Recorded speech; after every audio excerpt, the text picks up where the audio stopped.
Welcome to Fresa Technologies YouTube channel. In this video, we are going to see how to view the storage job list in the Fresa application. Initially, we have to log into a Fresa application.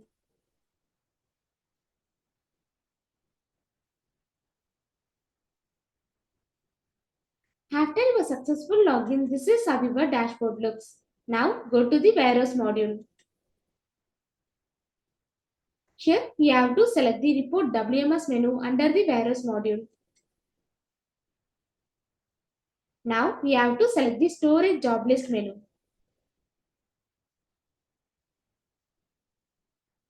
On the Storage Job List page, we have to select the date range.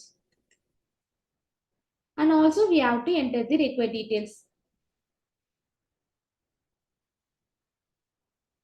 Then we have to click the Submit button.